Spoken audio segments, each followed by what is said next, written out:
अस्सलाम वालेकुम स्टूडेंट्स, कैसे हैं आप लोग? उम्मीद है आप सब खैरियत से होंगे। आई एम सईदा कामना Nadeem, I am your biology teacher for class 9th. Today we are going to summarize chapter number 1 which is introduction to biology. जी स्टूडेंट्स, तो आज हम समराइज़ करने जा रहे हैं चैप्टर नंबर 1 को कि हमने चैप्टर नंबर 1 में कौन कौन से टॉपिक्स को कवर किया। स्टूडेंट्स, सबसे पहले हम लोगों ने ये देखा कि साइंस क्या होती है। तो साइंस हमने पढ़ा कि ऐसा इल्म है जो कि ऑब्जर्वेशंस और एक्सपेरिमेंटेशन के थ्रू हासिल किया जाता है। इसके बाद हम लोग ने बायोलॉजी को देखा कि biology is the scientific study of life. फिर हमने बायोलॉजी को 3 मेजर डिवीजन्स में डिवाइड किया, जैसे कि ज़ूलॉजी, बॉटनी और माइक्रोबायोलॉजी। ज़ूलॉजी में हमने एनिमल्स को स्टडी किया, बॉटनी में हमने प्लांट्स को स्टडी किया और माइक्रोबायोलॉजी में हमने माइक्रो ऑर्गेनिजम्स को स्टडी किया। इसके बाद हम लोग ने बायोलॉजी को डिफरेंट ब्रांचेस में डिवाइड किया, जैसे कि मॉर्फोलॉजी में, एनाटॉमी में, फिजियोलॉजी में, हिस्टोलॉजी में, सेल बायोलॉजी में, जेनेटिक्स में, टेक्सोनॉमी में, एम्ब्रियोलॉजी में, फार्माकोलॉजी में, बायोटेक्नोलॉजी में, एंटोमोलॉजी में, पैलेंटोलॉजी में, सोशियो बायोलॉजी में, एनवायरमेंटल बायोलॉजी में, मॉलिक्यूलर बायोलॉजी में। हमने इन ब्रांचेस की डेफिनेशंस को स्टडी किया। फिर हमने स्टडी किया 4 मेजर बायोलॉजिकल इश्यूज़ को, जैसे कि पोल्यूशन, पॉपुलेशन, ड्रग्स या फिर एडिक्टिव ड्रग्स। इसके बाद हमने ये पढ़ा कि बायोलॉजी का बाकी साइंसेस से क्या ताल्लुक़ है, जैसे हमने स्टडी की बायोफिज़िक्स को, फिर हमने स्टडी किया बायोकेमिस्ट्री, बायोमेट्री, बायो इकोनॉमिक्स और बायोजियोग्राफी को। फिर हमने डिफरेंट प्रोफेशंस देखे जो कि हम बायोलॉजी को स्टडी करने के बाद एडॉप्ट कर सकते हैं, जैसे कि हम बायोलॉजी पढ़ने के बाद मेडिकल फील्ड में जा सकते हैं, साथ ही साथ हम सर्जरी को भी एडॉप्ट कर सकते हैं एज अ प्रोफेशन। फिर हमने स्टडी किया कि एनिमल हस्बेंड्री क्या होती है। फिर हमने स्टडी किया कि फार्मिंग को हम किस तरीके से अडॉप्ट कर सकते हैं बायोलॉजी को स्टडी करने के बाद।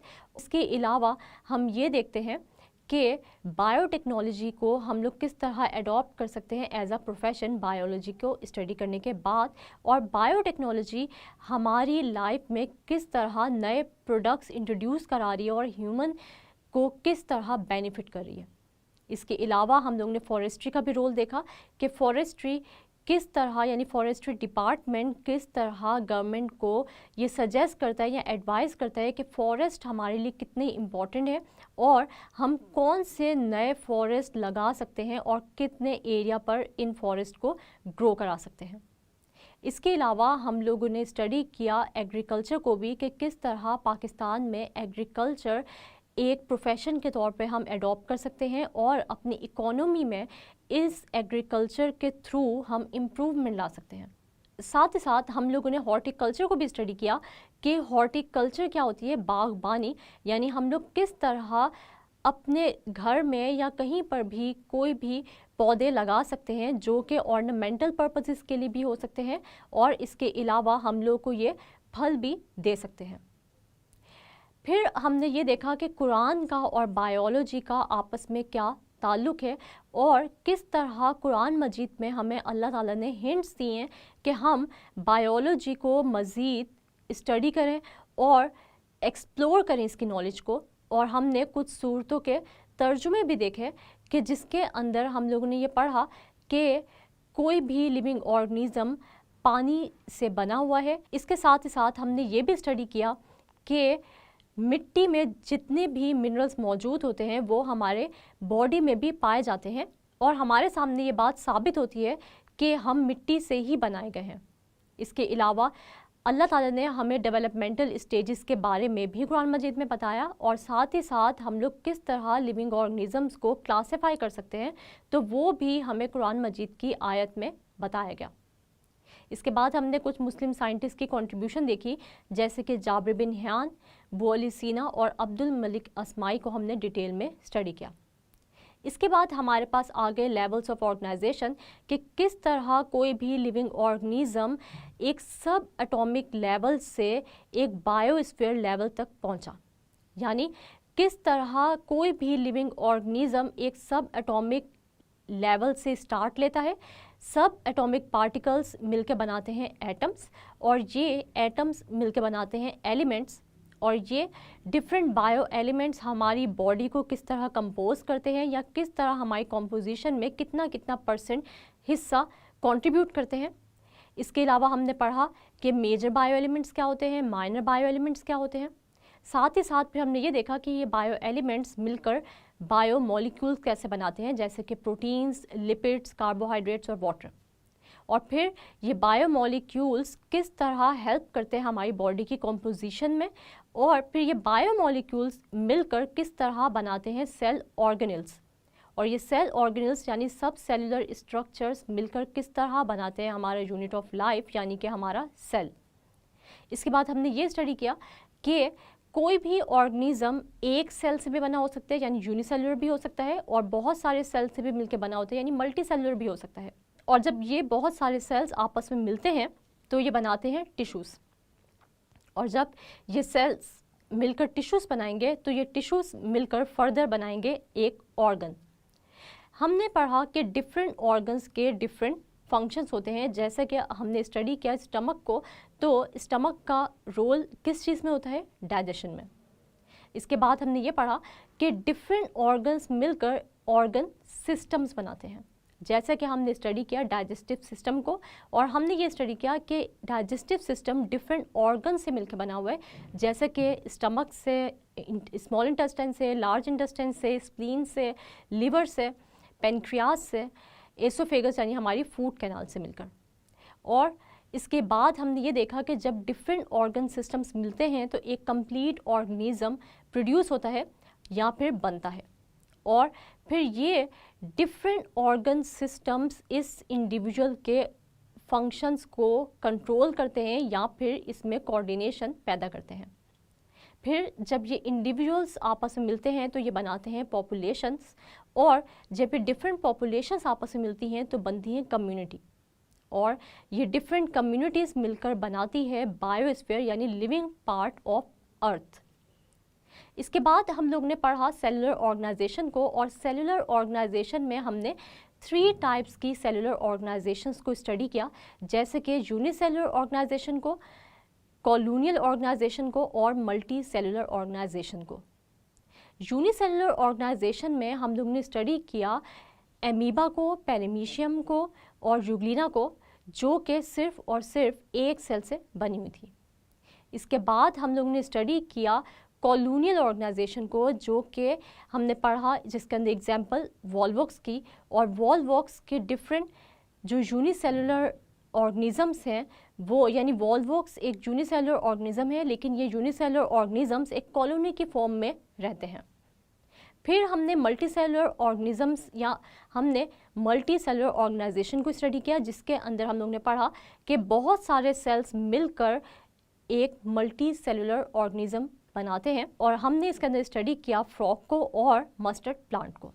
हमने देखा कि मस्टर्ड प्लांट को हम साइंटिफिक नेम देते हैं ब्रासिका कैम्पेस्ट्रिस का, और मस्टर्ड प्लांट की बॉडी 2 पार्ट्स पर मुश्तमिल होती है, एक होते हैं वेजिटेटिव पार्ट्स या वेजिटेटिव ऑर्गन्स, और दूसरे हैं रिप्रोडक्टिव पार्ट्स या रिप्रोडक्टिव ऑर्गन्स।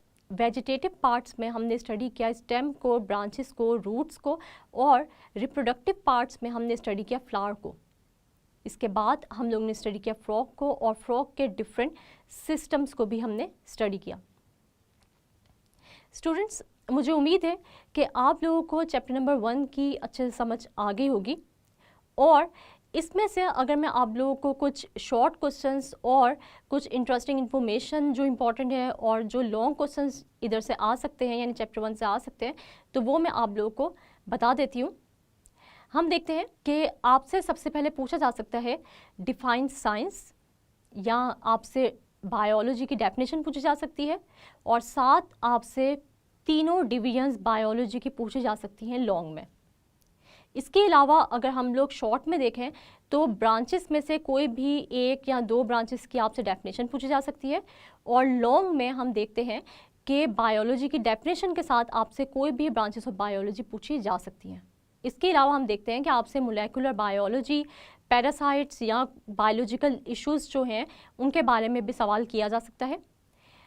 इसके बाद फिर relation of biology with other sciences आपसे लॉन्ग में पूछा जा सकता है, जिसके अंदर आप लोग बायोफिज़िक्स, बायोकेमिस्ट्री, बायो मैथमेटिक्स और बायो इकोनॉमिक्स और बायो ज्योग्राफी को डिफ़ाइन करेंगे और साथ साथ एग्जाम्पल भी उसके देंगे। इसके बाद आपसे किसी भी करियर के बारे में लॉन्ग भी आ सकता है और शॉर्ट में आपसे हॉर्टिकल्चरिस्ट, एग्रीकल्चरिस्ट का रोल पूछा जा सकता है और किसी भी प्रोफेशन के बारे में लॉन्ग क्वेश्चन आपसे पूछा जा सकता है। फिर आपको मुस्लिम साइंटिस्ट में नोट आ सकता है लॉन्ग में, या आपसे लेवल्स ऑफ ऑर्गेनाइजेशन में से कहीं से भी आपसे कोई भी डेफिनेशन पूछी जा सकती है, कोई भी एग्जाम्पल पूछी जा सकती है, या आपसे किसी भी लेवल ऑफ ऑर्गेनाइजेशन पे नोट लिखवाया जा सकता है। और आखिर में सेलुलर ऑर्गेनाइजेशन पे लॉन्ग में नोट भी पूछा जा सकता है और डेफिनेशंस भी पूछी जा सकती है। ये सब के सब क्वेश्चंस आप लोगों ने एग्ज़ाम पॉइंट ऑफ व्यू से अच्छे से प्रिपेयर कर लेने हैं। स्टूडेंट्स, आज हम लोगों ने समराइज़ किया चैप्टर नंबर 1 को और हमने ये देखा कि हमने चैप्टर नंबर 1 में कौन कौन से टॉपिक्स को स्टडी किया। हमने डिफरेंट टॉपिक्स भी देखे और साथ ही साथ कुछ इंटरेस्टिंग इन्फॉर्मेशन जो कि आपके ब्लू बॉक्सेस में गिवन होती है वो भी मैंने आप लोगों के साथ शेयर की। और मैंने आप लोगों को ये भी बताया कि कौन से शॉर्ट क्वेश्चंस हैं और कौन से लॉन्ग क्वेश्चंस हैं जो कि एग्ज़ाम पॉइंट ऑफ व्यू से इम्पॉर्टेंट है आप लोगों के लिए। कभी भी आप लोगों ने ये ब्लू बॉक्सेस जो कि आप लोग के बुक में गिवन है, आप लोगों ने कभी भी इनको नहीं छोड़ना, इनको आप लोग हाईलाइट कर लिया करें, क्योंकि इसमें बहुत सारी डेफिनेशंस गिवन होती हैं जो कि आपसे एग्ज़ाम्स में पूछी भी जा सकती हैं। साथ ही साथ इन ब्लू बॉक्सेस में कुछ ऐसी इन्फॉर्मेशन भी गिवन होती है जो कि आपसे एमसीक्यूज़ में भी पूछी जा सकती है, यानी ऑब्जेक्टिव में भी आपसे क्वेश्चन उसके बारे में किया जा सकता है। इसलिए इन ब्लू बॉक्सेस को आप लोगों ने कभी भी स्किप नहीं करना। साथ ही साथ जितने भी शॉर्ट क्वेश्चंस हैं, यानी जितनी भी डेफिनेशंस हैं या किसी भी पार्ट का या किसी भी चीज़ का या किसी भी ऑर्गन का आपको चैप्टर नंबर 1 में रोल गिवन है, तो आप लोगों ने उसको भी स्किप नहीं करना, क्योंकि ये रोल या ये डेफिनेशंस आप लोगों से पूछी जा सकती हैं शॉर्ट क्वेश्चंस में। साथ ही साथ हम लोगों ने डिफरेंट डेफिनेशंस के साथ एग्जांपल्स पढ़ी और ये एग्जांपल्स भी आपसे अलहदा से शॉर्ट क्वेश्चन में पूछी जा सकती है। फिर हमने ये देखा कि कौन कौन से टॉपिक्स हैं जो कि लॉन्ग वाइज इम्पॉर्टेंट है, जैसे डिवीजन्स हैं बायोलॉजी की, ब्रांचेस हैं बायोलॉजी की, बायोलॉजी का दूसरी साइंसेस के साथ रिलेशन है, मुस्लिम साइंटिस्ट पर नोट है, इसके अलावा लेवल्स में से कोई भी लेवल भी आ सकते हैं लॉन्ग क्वेश्चन में, और इसके अलावा हमने सेलुलर ऑर्गेनाइजेशन के बारे में पढ़ा। तो या तो आपसे किसी एक सेलुलर ऑर्गेनाइजेशन के ऊपर भी नोट लिखवाया जा सकता है, या फिर आपसे ओवरऑल पूछा जा सकता है कि सेलुलर ऑर्गेनाइजेशन पे आप नोट लिखें, तो उसके अंदर आप लोगों ने यूनिसेलुलर ऑर्गेनाइजेशन, कॉलोनियल ऑर्गेनाइजेशन और मल्टी सेलुलर ऑर्गेनाइजेशन पे नोट लिखना है। और सबसे पहले आप लोगों ने डेफिनेशंस लिखनी है इनकी, फिर आपने जो है वो जो एग्जांपल्स आपको गिवन है वो आपने इनको जो है वो डिटेल में आपने एक्सप्लेन करना है। तो हमने आज देखा कि कौन से questions, short question, MCQs wise या लॉन्ग क्वेश्चंस जो है वो आप लोगों के लिए एग्ज़ाम पॉइंट ऑफ व्यू से इंपॉर्टेंट है। ये सारे के सारे क्वेश्चंस आप लोगों ने प्रिपेयर कर लेने हैं। जो क्वेश्चन आप लोगों को नहीं आता उसको अपने बुक में हाईलाइट करें और इन सब शॉर्ट क्वेश्चंस की, लॉन्ग क्वेश्चंस की जो है वो आप रिटन प्रैक्टिस करें, ताकि आप लोगों को एग्ज़ाम की प्रिपरेशन में मुश्किल ना हो। उम्मीद है आप लोगों को आज के लेक्चर की अच्छे से समझ आ गई होगी। अगले लेक्चर तक के लिए आप लोगों ने अपना बहुत सारा ख्याल रखना है और मुझे दुआओं में याद रखना है। तब तक के लिए अल्लाह हाफ़िज़।